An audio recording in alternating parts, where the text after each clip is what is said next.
નમસ્કાર દર્શક મિત્રો, આરટીવી ન્યૂઝમાં આપ સૌનું સ્વાગત છે। આવો જોઈએ આજના સમાચાર। ભાભર તાલુકાના તનવાડ ખાતે માનગત પૂરી કરવામાં આવી। પ્રાપ્ત વિગત અનુસાર વાત કરવામાં આવે તો ભાભર તાલુકાના તનવાડ ખાતે આવેલ પ્રાચીન ગોગા મહારાજ ખાતે ગામના જ રમેશભાઈ પરમાર દ્વારા જયરામભાઈની માનગત કરવામાં આવી, જે આજરોજ શ્રીફળ અને ચુંદરી અર્પણ કરીને પૂર્ણ કરવામાં આવી, જે અનુસંધાને ગામના આગેવાનો, યુવાનો, વડીલો હાજર રહ્યા હતા। અહેવાલ શ્રી વિકે ઢાભાની, આરટીવી ન્યૂઝ।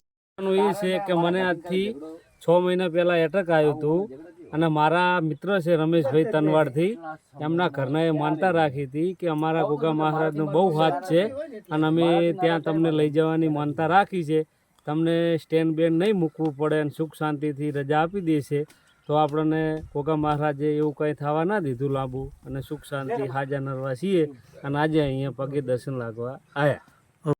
મને છે ને દુનિયાના છે ને 1000 ભુવાઓ મેં કર્યા, 1000 ભુવાઓ મેં કર્યા। બધા ભુવા એવું જ કહેતા હતા દીકરી દીવો બળશે, પણ મને આની ઉપર વિશ્વાસ હતો, મારા ભુવા પર મને વિશ્વાસ હતો દીકરીઓ દીવો નહીં બળે, દીકરો આવશે।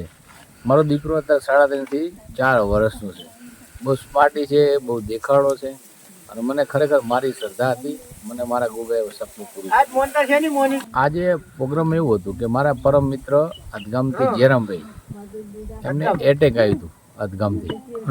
એટલે જોકે એ તો મારો જીગરી જાન છે, મારો ભાઈ છે, પણ મારા ઘરથી જે છે ને, હું જેને ભાઈ માનું એ હવે મારા ઘરથી હોય એટલે એ વધારે પડતો ભાઈ જ માનતી હોય કે પછી મિત્ર માનતી હોય કે એનો મિત્ર છે તો એનો જીવ તો બળે જ ને। એટલે કે હું માનતા રાખી હતી કે જો જયરામભાઈને કદાચ સિવિલમાંથી સારા રિપોર્ટ આવે, રજા આપે, સુખ શાંતિથી ઘરે જતા રહે તો હું તનવાડ ધામ ગોગાએ મૂકીશ અને શ્રીફળની માનતા જે